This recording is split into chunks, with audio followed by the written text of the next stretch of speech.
Seguimos conversando con Federico Navarrete sobre la conquista, el proceso de colonización, las grandes heridas y el racismo.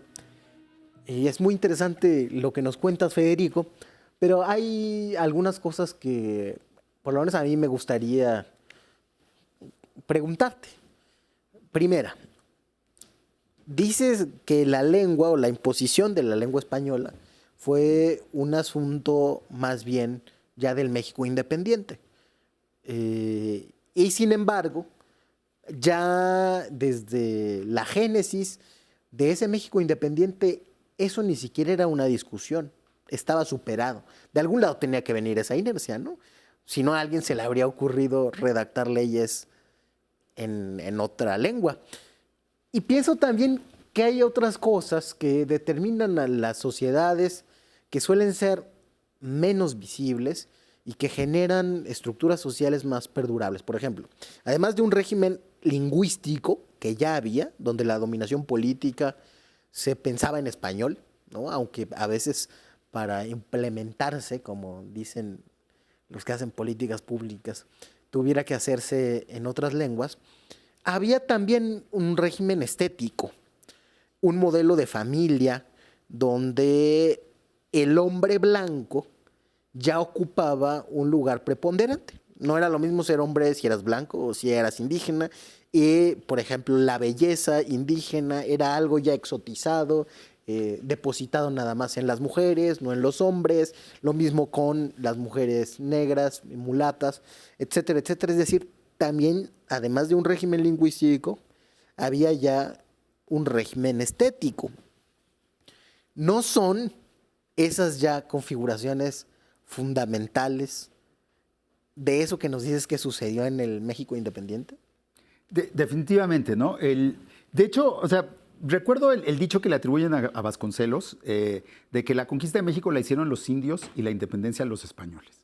Y es históricamente bastante más exacto de lo que parecería, con todo y que es una generalización, ¿no? Lo de que los indios hicieron la conquista, bueno, pues ya lo discutimos. Y por otro lado, finalmente el origen del nacionalismo mexicano moderno es el patriotismo criollo.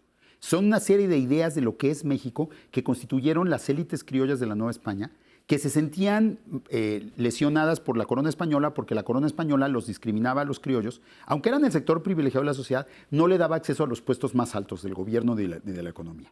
Entonces estaban en una situación de subprivilegio. Tenían muchos privilegios, pero no los tenían pero todos. No eran españoles. Y entonces constituyeron todo este patriotismo justamente para diferenciarse de los españoles. Y dentro de ese patriotismo incorporaron muchos elementos indígenas, pero sobre todo de los mexicas. Como ha señalado David Brading en su libro Los orígenes del nacionalismo mexicano, se apoderaron del pasado mexica porque los mexicas eran los derrotados. Si se hubieran querido apoderar del pasado tlaxcalteca, para empezar había unos señores tlaxcaltecas que no los hubieran dejado, y para continuar eso hubiera implicado pues darle un lugar a los tlaxcaltecas. En cambio, la idea de que los indios fueron derrotados era una idea que les resultaba conveniente, sobre todo a los criollos, porque entonces ellos podían ser, entre comillas, los herederos de esos derrotados sin que tuvieran que lidiar con indios que reclamaran una parte del botín, ¿no? Entonces, esa visión que tenemos del México prehispánico, la arqueología mexicana surge entre los criollos, ha sido siempre una visión del México indígena como pasado para servicio de los no indígenas, para servicio de los criollos y ahora para servicio de la élite mestiza y de la historia nacional mexicana. O sea, en general la arqueología y la historia mexicana nunca han estado al servicio de los pueblos indígenas, sino siempre han estado al servicio más bien de las élites que oprimen a los pueblos indígenas, ¿no? Esto por decirlo de una manera un poco radical, pero creo que es básicamente exacta. Y entonces estas estructuras discriminatorias del periodo colonial eran prevalentes entre los grupos dominantes blancos que hablaban solo español porque se preciaban de no hablar las lenguas de los que consideraban inferiores y que tenían una cultura occidental porque eso era lo que los diferenciaba. Y la idea por ejemplo, el término mejorar la raza, esa siniestra expresión mexicana que todos conocemos y hasta nos reímos, pero que en realidad es horripilante, que es la idea de buscar siempre como novias más güeritas y para tener los hijitos más blanquitos y todo eso. Mejorar la raza es una expresión del siglo XVI. Es una expresión de la Nueva España. Porque lo que sucedía inevitablemente es que estos criollos se mezclaban. Porque eran una minoría tan chiquita que era inevitable que se mezclaran con los negros, que se mezclaran con los indios, que se mezclaran con los chinos, que se mezclaran con todos los que llegaban. Pero lo que había era una serie de procedimientos para borrar eso. Los cuadros de castas son más bien cuadros de cómo los blancos, pese a mezclarse, logran volverse a ser blancos, que es el proceso de mejorar la raza. Todos esos hábitos de nuestra élite, el monolingüismo empecinado, el racismo centrado en la idea de la blancura como un ideal de aspiración social y la idea de la belleza y de mejorar la raza, sí son de origen colonial en efecto. Pero lo que es interesante es cómo las élites nacionales los transforman en prácticas de construcción de la nación. O sea, cómo lo que había sido un proyecto colonizador europeo de una élite, con la independencia de México se convierte en un proyecto de construcción nacional que esa élite le impone al resto de la población. O sea, durante el periodo colonial, el gobierno español tenía intérpretes de más de 30 lenguas indígenas diferentes. Entonces los indígenas podían presentar historias, demandas, pleitos, peticiones en más de 30 lenguas indígenas. Nueva York. En 1824, la República Federal Mexicana cierra la ventanilla a lenguas indígenas y a partir de ahora, si tú te quieres comunicar con el Estado mexicano, tiene que ser en español. Así de sencillo. Entonces, pues todos los indígenas tienen, obviamente ya muchos de ellos sabían español, ¿no? Pero obviamente si ya no puedes utilizar tu propia lengua para defenderte, pues la situación no es la misma cuando tienes que hablar en una lengua extranjera, ¿no?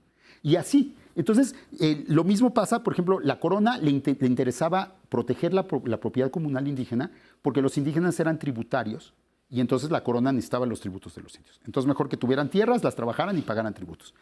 A los liberales del siglo XIX les importa más bien quedarse con las tierras de los indios, hacer haciendas y explotar a los indios como siervos. Riva Palacio, el gran liberal, Manuel Riva Palacio, el gran liberal de mediados del siglo XIX, no sé si es, no me acuerdo si es Manuel, pero Riva Palacio era el hacendado principal de Chalco. Y él redactó las leyes de repartición de tierras de la iglesia y de las comunidades indígenas para quedarse con las tierras más prósperas y más fértiles del Valle de México. Y fundó una hacienda, despojó a decenas de comunidades indígenas y fundó una de las haciendas más ricas. Y él era el gobernante que estaba haciendo las leyes justamente para favorecer sus propios intereses mercantiles y de terrateniente. Estoy aprendiendo mucho, me estoy haciendo muchas preguntas porque digo, es cierto todo esto que comentas. Sin embargo, me pregunto cómo convivía eso con la apertura, por ejemplo, al distinto, al color de piel distinto. Aquí tenemos a Ignacio Manuel Altamirano. Lo puse porque es uno de los pocos intelectuales indígenas que reconoce esa historia patria. Pero hubo otros también, como el propio Juárez. ¿Cómo hay esa apertura al indio que convive con esta ferocidad para erradicar, por ejemplo, la comunicación en lenguas indígenas? Pues la apertura es la propia de lo que llamamos mestizaje en México, ¿no? Es que es, finalmente, si el indio aprende a hablar español, si el indio va a la escuela y aprende a pensar como occidental, si el indio se viste, deja de vestirse con su ropa tradicional y se pone un traje de calle moderno, bienvenido, ya no es indio, es mestizo, ya cambió de raza, ¿no? Pero eso es hasta el siglo XX. Sí, claro, esa es la idea que tenemos hasta ahora. De hecho, yo trabajo esto con mis alumnos en la universidad y muchos de ellos, ese proceso en que el abuelito, es su abuelito el que dejó de hablar lengua indígena en los años 60 o 70 del siglo XX. Sí, no, es el caso de mis abuelos, que los castigaban si hablaban otra cosa que no fuera Castilla, ¿no? Entonces es ¿cómo decirlo? Es un sistema que es tolerante en el sentido, como no es un sistema segregador como el de Estados Unidos, en que los negros son negros y se van a quedar negros para siempre y lo que hace son muchas barreras para que no puedan convertirse en algo diferente. Este es más bien un sistema que es igual de racista porque discrimina a los más morenos, a los que no son occidentales, a los que son más indígenas, más negros, pero que ofrece un camino de mejorar la raza, que es lo que llamamos mestizaje, que es blanquearte. O sea, si tú te blanqueas culturalmente, si tú te blanqueas lingüísticamente, si tú te blanqueas en tu forma de vestir, de comportarte, de hablar, en tus valores, entonces bienvenido a la élite. Y lo que sucede en México es que, en efecto, a partir de mediados del siglo XIX, suben al poder una nueva generación de intelectuales y de políticos, que muchos de ellos sí son de origen indígena, pero el punto no, o sea, Benito Juárez sí nació en Guelatao, pero el punto es que se salió de Guelatao, se fue a Oaxaca y llegó a presidente porque hablaba español, porque había estudiado Derecho y porque era liberal. No porque fuera un político tradicional de la comunidad que hablaba zapoteco. Y luego, por otro lado, se casó con una mujer criolla. Y lo mismo Porfirio Díaz, ¿no? Porfirio Díaz era medio mulato, medio indio, pero se consiguió una mujer blanca y los descendientes de Porfirio Díaz hoy son güeros de ojos azules, ¿no? O sea, una cosa que sí sucede en México es que esas élites más morenas que van ascendiendo todas mejoran la raza. Sí. O sea, el privilegio de la blancura se mantiene en nuestro país hasta el siglo XXI. Pero no es un mantenimiento, yo creo que es peor, Federico, por lo que nos dices.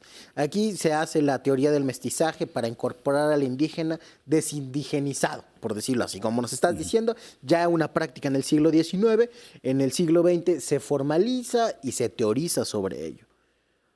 Pero a partir de los años 80 también se blanquea el espacio público, es decir, como que incluso se pierde la posibilidad de blanquearte por esos caminos. En ese sentido, el neoliberalismo junta quizás las violencias de esos 2 o 3 siglos que nos acabas de relatar. Claro, por eso, por ejemplo, el racismo en México no era tan visible en los años 60 y 70 del siglo XX, que yo recuerdo mi infancia, o sea, ya en el preclásico temprano, así, hilo tempore, no era tan visible, porque para empezar había televisión pública y la televisión pública era más inclusiva. Porque tú veías que eres el mexicano y te mostraban los murales de Rivera, los murales de Orozco, que eres gente mestiza. Pero en los últimos 30 años, esas representaciones públicas han perdido mucho de su lustre. El gobierno mexicano ya no tiene una representación positiva de su propio pueblo. Y lo que tenemos son a las televisoras privadas, a la industria de la publicidad, que es absolutamente racista, en la que solo puedes entrar si pareces sueco, ¿no? Entonces, sí, claramente yo creo que en los últimos 30 años la combinación de neoliberalismo y de la cancelación de las posibilidades de ascenso social para muchas personas, la privatización de los medios y que finalmente los medios están en manos de una élite tan cerrada y tan ignorante como los criollos de principios del siglo XIX, ¿no? Que consideran que son mejores a la gente porque son más blanquitos y punto, y que ejercen eso pues porque hay una estructura monopólica de propiedad y una falta de democracia que les permite ejercer su racismo impunemente. Sí, o sea, ¿cómo decirlo? El racismo en México sí tiene 500 años, pero también es de antier, también es de todos los días. O sea, eso es lo que es. Los regímenes coloniales no es que haya pasado una cosa horrible en un solo momento, sino es que hay relaciones sociales que mantienen las relaciones de desigualdad, de racismo, de discriminación, siglo tras siglo, generación tras generación, día tras día. Federico, se nos acabó el tiempo, muchas gracias. Fue un gusto. Usted siga con nosotros en La Mala Fe, usted y yo nos vemos hasta el próximo lunes.